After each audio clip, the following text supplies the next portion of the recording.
Welcome to the Successfully Unemployed Show. My name is Dustin, and I'm here to help you learn how to quit that JOB, that just overbroke job, by any means possible. Today, I have an expert on Axel Meierhoefer. Thank you so much for being on the show.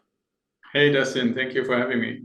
Man, this is great to finally get to meet. We've been connected for a little while now, and well, let's jump right into it. So, what do you do to provide for yourself and your family without working that dead end JOB? Well, two things. On the one hand, I'm basically collecting the passive income from the properties that I invested in. And the other part is I'm mentoring other people to come to me into our ideal investor company to learn how to do the same thing. That's great. Now, with that real estate investing, you probably didn't always do it. Like, what were you doing before that? And then how did you get into real estate investing and then get the nerves to be able to actually quit your job? Yeah, well, depends a little bit on how far you go back. First, I was an officer in the Air Force and flew around in fighter jets and had the chance to do an exchange job with the US Air Force that took me to New Mexico for a few years. And initially, it was thought to be just a few years, and then it became such a long time that I got close to what they call retirement from flying, when your body is just not able to take the stress of flying anymore. And they offered me to continue flying desks, and I said, no, flying desks, not me. So don't want to do that. Got recruited then into a software company. And with that, I realized, okay, I've reached an age where the pension from the military is not going to cut it for life expenses. And the remaining years, even if I were to put a pretty good amount of any kind of salary away, would probably also not end up a whole lot because, in my opinion, the government isn't very good at putting money aside. So that basically triggered for me to say, okay, I need to do something on my own. And this whole thing started in the early 2000s when we had the dot-com bubble burst and stock market in the dumpster and stuff. So for me, I thought, well, that's really not a place I want to be in. So where else can I go? And where I went was basically to look at where do successful people put their money. And I was admittedly somewhat surprised. Today, I'm often asking myself, why was I surprised? But at the time, I was pretty surprised how many people, especially like celebrities in movies and acting and stuff, invest in real estate. And I thought I need to learn more about it. And that's how we basically got into it. I mean, we had lived for rent, we had owned a house and stuff, but it was never really within a professional idea behind it. Yeah. So, what year was it when you first got started? About 2005 was really when it got started because, as I mentioned, when I retired from the military, I got recruited into the software company. And everybody told me at the end of my military career that I can only be successful in the business world if I have a degree. So I had a job and I went to university at night to get my degrees. But those two degrees were in leadership and organizational management. And in a sense, that was a mistake because learning how to do it or supposed to do it, and then seeing in my company how it was done in practice, I said, no, that's definitely not how it should be. But I was hesitant and asked the other executives, we were a team of 5 people, what are you thinking about this? What are you thinking about that? And to my surprise, most of them were saying, yeah, you're right, that shouldn't be like this. And ultimately I said, okay, well, what do we do about it? We went to the owner, president of the company, and said, we believe we should make some changes. And he said, okay, well, take some time, put something together, come back and make a presentation. And we did that. And then at the presentation, he and the people he just recently had brought in as co-investors into his company listened to our presentation. Was about 4:30, 5 o'clock in the afternoon. The next morning at 9, they told us, no, we don't need that. Which basically meant, I always call it my one and only mutiny in my career. So it basically meant, okay, you can't work in a company where you don't believe the way the leadership and the operations work, and the same people that you would ask to change don't want to change. So in 2005, I quit that job. And then the question was, what do I do next? And so for me, it was, okay, I worked for the government. I was an employee, so I better start my own company to see how that goes. And that's what I did. I know what you mean. And I worked with the government. It was a local county government in California, and I just realized like there's no uh, there's maybe a little advancement. You might become a manager, but like literally, you're just living just over broke. And it was just for me. I felt like I was just dying there because it was so slow paced. It was just horrible. But then when I started my own business, started investing, started building other businesses, oh my goodness, I felt so much more alive. I felt like I had more energy. And at the same time, as soon as I was able to quit my job, my goodness, then I just started building business after business. That's great. Now, with the real estate investing, what's your main focus? Is it single family? Would it be multifamily, land investing? What's your main focus in your real estate investing? Well, I would call the main focus residential real estate investing. So basically anything from single family to fourplex to be eligible to stay within that lending frame, and for your audience, I'm sure they know this, but anything from single, duplex, triplex, fourplex, you can get basically the same kind of lending you would get for your own house. And for me, I really dug into that, and I believe I've gotten pretty good at understanding that. And I always say when people ask me, oh, I want to graduate to apartment complexes or storage units and stuff, I say, well, I know people, I've interviewed plenty of people by now who do this and specialize, but it's not me. And I found that the different categories in real estate are really different. It's not just a bigger house. The whole rules and how it goes and how you get money and how it's valued and how it's evaluated and all that kind of stuff is different depending on which category you're in. So we decided we stay in residential. I know what you mean. And I personally like my bread and butter is residential as well. But there are a lot of great other investors who do other things. And so It's been great with the podcast and getting to know more people. It's been great really seeing them in their business and then talking to them and eventually partnering with them on a deal or, becoming an equity partner and a limited partner where you're actually investing some of your money with them. It's just, there's so many options. Now, I don't want to be an expert at all of them, from storage units to land investing, all that sort of stuff. But at the same time, other people are. So that's what's great about real estate investing is if we help each other out, we try to make sure that we are encouraging each other where if they have any questions, that we can help them out to invest and they can help us out. It's just a better time in general for investing if you do that. Yeah, I totally agree. And I mean, for me, it's always been, and maybe this comes from all the way back from my military time, I rather know something to the maximum extent possible or as close as I can get, really digging deep, rather than having like a 5-inch deep across all kinds of things understanding. And like you said, I mean, we call our community of clients the tribe. So we actually, as the tribe,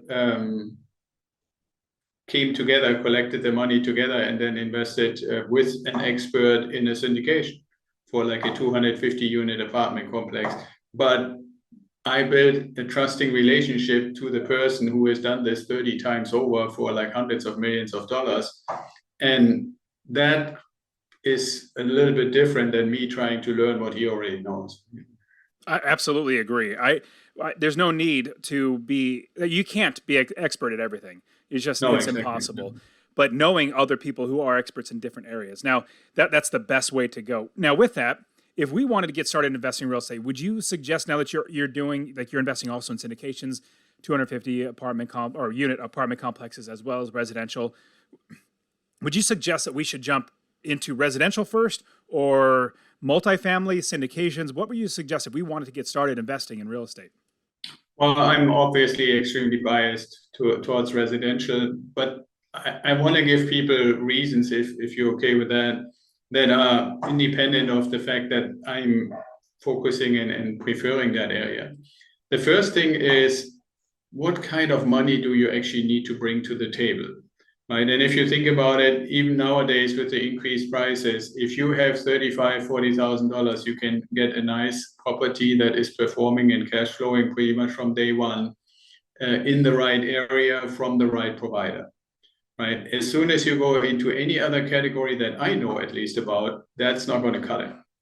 Right. And it's not just that it's not going to cut it from a lending perspective, because the percentages of your participation are typically higher. The rates are higher in general, but it's also that the value of the asset is so much bigger that even if you were to be able to do just 20% down or something like that, you're talking typically more like hundreds of thousands of dollars, right? So I don't know of any other place where you can literally outright own an asset for that money. And I mean, there used to be, when I first started, you could buy a house, a small 3-bedroom, 2-bath house somewhere in Ohio or in Idaho or stuff for 15,000 down payment.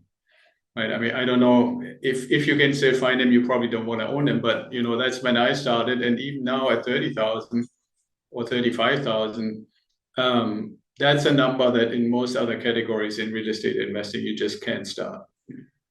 I love the return on the single family homes or residential. So residential 4 units and below, that return is fantastic. Now, how do you make sure that can we invest anywhere in the country? Meaning, do we have to live right next to where we invest, as well as how do we make sure that we're going to be making money? Like, do we invest for appreciation? What is your thoughts about how we actually do it right without, because if you invest in 2005, you saw the 2008 crash and you're investing through that. How does that look for us as investors to make sure we don't have something like that happen to us again, and with our investing lose money? Yeah, well, I mean, for one, I would say that the just generalized answer is you can theoretically invest anywhere in the country.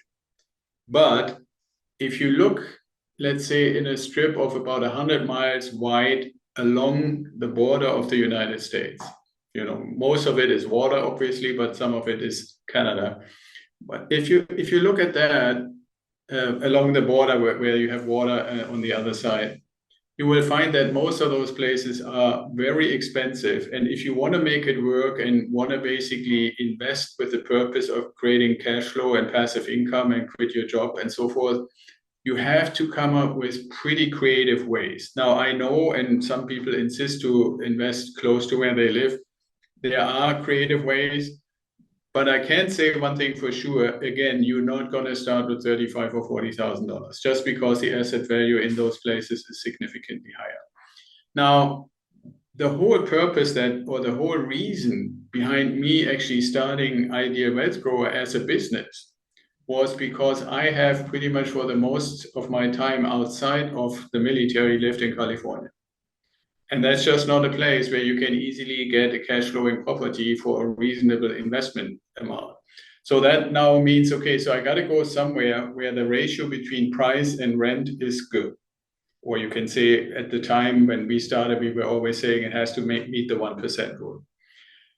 What comes with that, and what is really, in my opinion, the biggest caveat, and I'm curious if you would agree to that, is how do you make sure that the property is taken care of when you're 1,000 or 2,000 miles away from it? And so for me, the solution has always been to work with turnkey providers, but not just any. For me, the turnkey providers have to do 3 things all under one roof. They have to find the property, buy it, and renovate it. They have to market and sell it for me for a price that appraises, so the lender is willing to lend on that price. And under the same umbrella, they also have to have the property management. And especially property management and renovation under one roof gives at least some assurance that they know that their same company is going to have to manage the crap that they did in the renovation or the good things they did in the renovation, right? And so you would hope that since they don't want to lose their jobs for doing crappy work, they do it right in the beginning, and you don't have something in your property that is fully renovated, has just been inspected, has just been appraised, and 6 months later you have all kinds of stuff falling apart. As long as that happens under one umbrella, and there are not that many, there are some companies like that who do that, then you can be almost anywhere and invest in those properties. And I like to challenge, and I again would be interested, Dustin, what you say about. I like to challenge anybody who says, yeah, but these turnkey properties are more expensive. And say, okay, then let's do this for 2 or 3 years, and you show me all the repairs that you had to pay because you bought it in some way from somebody who claimed that they did a great job, but the thing is actually falling apart left and right here and there. And you have constantly costs that you wouldn't have because you wouldn't obviously force a turnkey provider to give you some sort of a warranty. So the turnkey properties the providers give you a warranty on the property? How long does that last? Well, it depends. Like we have one that gives you a standard 1 year warranty, or you can have something they call that the signature series, where you have it 3 years. Anything that they had in the SOW, in the statement of work of repairs, if any of those things that were listed as part of the purchase contract has an issue, then they fix it. Got it. That makes sense. So I found that turnkey providers, the only reason why they're doing it is to make money. And they wouldn't do this if they weren't going to make money. Now, I think investors, it's a great idea to use turnkey providers to get your properties.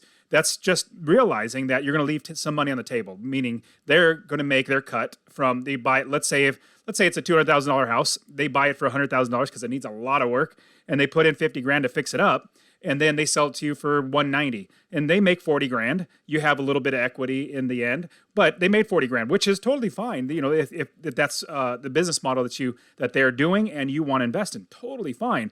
I personally also like to capture that equity when I buy properties and have my own crews actually doing the work. But at the same time, they're great. They're great. As long as you get a property, in my opinion, that makes you money in passive income every single month, then that's what's going to pay off in the long run. Because I know when it crashed in 2008 to 2009, when the market crashed, I had so many people that I knew, and you also hear of lots of them, these investors that they invested for appreciation. They weren't investing for cash flow. They went bankrupt. Yeah, they would. No, absolutely. I heard a lot. Yeah, I agree, and heard a lot of them as well. The reason that I put such an emphasis on high quality turnkey providers like REI Nation or something like that is when you live, like I first lived for 10 years in Santa Barbara and then for 6 years now in San Diego. And my properties are in Idaho, in Florida, in Ohio, in Tennessee. I mean, for one, I would have to have crews all over the place, and I could never supervise them because I'm not going to go on 1,000 or 2,000 mile trips all the time, right? So ultimately, doing it that way, if you happen to be in an area, and that's like I said, where we started. Now we have clients everywhere, and not everybody lives in a high-priced area, but that's how we started to say, how can somebody replicate what I did? Build a portfolio in performing locations when you can't be anywhere close. So I got two questions with that. What areas would you suggest would be good? And with that, what's you said we want good properties and they're a little more expensive, but what areas and what are the price points in these areas?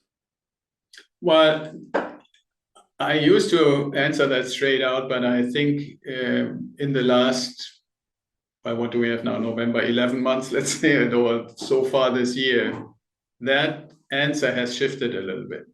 It used to be that we were saying, okay, you can find good properties that are renovated and you can find good properties that are built to rent.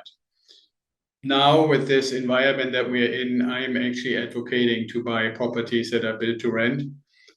So, for example, we buy properties in Memphis right now that are built to rent, and they cost $165,000, and they bring in $1,350 in rent.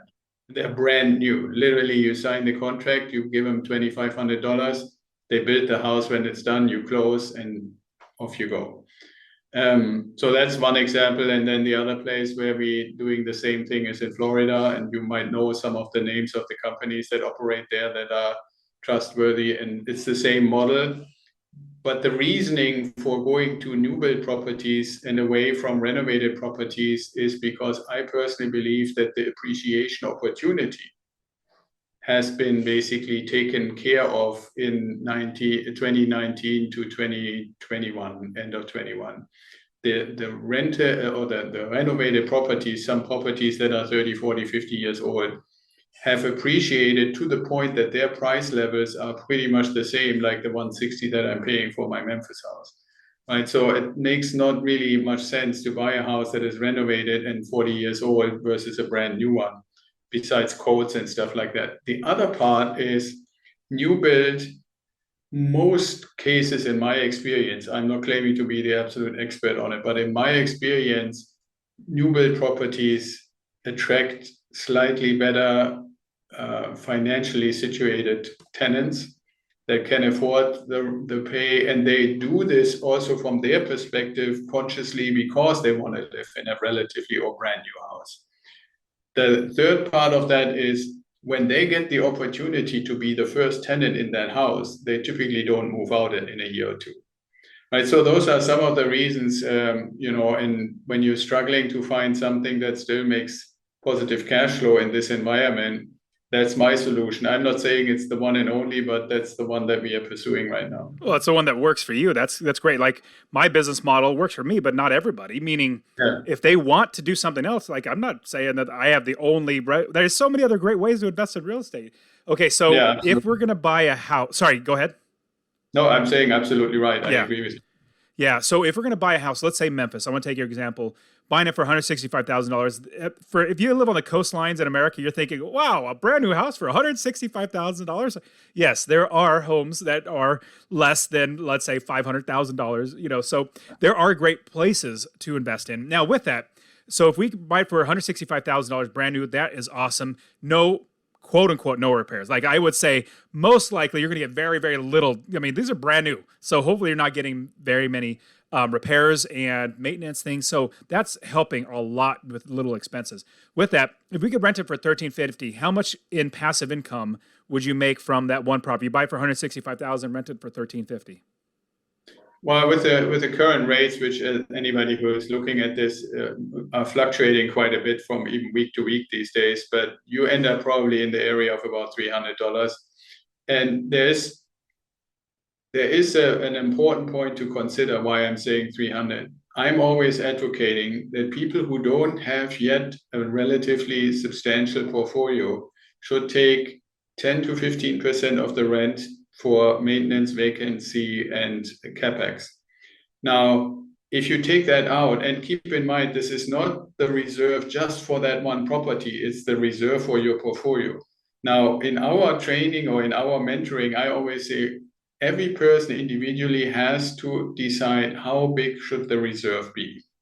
My number that I always use and people chuckle about it is how many roofs do you need to repair simultaneously? Why? Because when you ask any contractor what's the most expensive thing to replace on a house, it's the roof. Right now, this comes from the times when we bought renovation properties where they said, oh, that roof has still 5 years to go. Well, then when these 5 years are over, you have to do a new roof, typically $5,000, $6,000 or so. So when you say, okay, well, I'm building a portfolio, I want to have the equivalent money of 5 roofs. So maybe 30,000 or 3 roofs or 4 roofs. What is realistic? Because it doesn't make sense to have that reserve balloon into a crazy amount of money. If you don't have that number yet, I'm still recommending to take 10 to 15%, even if it's on a new property. And one quick thing I wanted to mention, Dustin, on a new property, other than on a renovated property, there are actually insurance products where you can insure pretty much any of the major systems in the house for up to 10 years. And the fees for, because it's brand new, are really pretty low. So I actually recommend, it's not even from the builder a warranty, it's just literally an insurance policy. You pay about $800. So that's definitely worth it because it's cheaper and you can take those 10% of the rent aside for like 3 or 4 months and then your insurance is paid and you have no worries. You will never have to pay anything for maintenance besides the fact that it's new. But so that's either 300, or if you don't have to do this, the $135 or more like $150 a month, then you can get to 450 in the passive income. So if I'm just trying to do the math in my head. So if we're going to get a mortgage for $165,000, put what, 20% down, correct? Yeah, you wouldn't do a mortgage for 165. You would kind of probably get a mortgage for like 120. Yeah, yeah. So you're putting 20% down, like $30,000 or so. What would the mortgage payment be? About $850 for the mortgage payment? Yeah, something like that. And then I always calculate 10% for the property management, right? So you had right around 1,000, and then you basically 350. Or if you get like a little less property management, like these are all things that have to do with what's your deal, right? Like in my case, I have a location where I have multiple properties, and I told the property management straight out, if you still want to manage multiple properties, I'm not going to pay you 10%. Right? So we agreed to 8. So that might not sound like much, but depending on how many properties we're talking, it adds up. It could definitely add So, up. that's why you get probably in the order of 350, 400 or so is your cash flow. Got it. So the mortgage, 850, the taxes, insurance, we're probably getting close to maybe $1,050, maybe somewhere around Yeah. there. Then we have the property management 10%. Let's hopefully, if we get to 8%, that'd be great. But if it's renting for $13.50, we're probably about $100 a month. So we're at $11.50. And if we're renting for $13.50, there's $200 left over. But then we have, like you said, the maintenance. So we're getting really close. I don't know. I don't see how you can get the $300 a month in passive income. Help me out to understand that. What we basically do is we put the insurance into the purchase, right? Like, so you buy the insurance policy as part of the purchase. So you don't have to pay monthly for this or annually anymore. You just say, okay, I want 3 years, 5 years, 7 years insurance policy, and you just buy that together. I always say, let the bank pay 80% of that and you pay 20% of it. And then people say, why is that? And I say, well, because the 80% are ultimately going to be paid by your tenants. Got it. No, well, ultimately, hopefully, you're going to have all of your expenses paid for by your tenants. Like, we want to be making passive income on top of all the expenses. What ends up happening, you end up going from 120 loan to 122 or something like that. Right? Got it. So that makes it's maybe 855 then instead of 850 or 859. Do you account for vacancy factor as well? Well, we normally do on the properties. On the other hand, we do something that I call cash flow parking.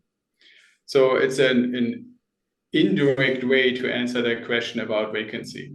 And what I mean by cash flow parking, I don't know if you've heard about this, but there are now platforms available for real estate investing that basically say, okay, I explain it real quick, and if you want to go deeper, we can.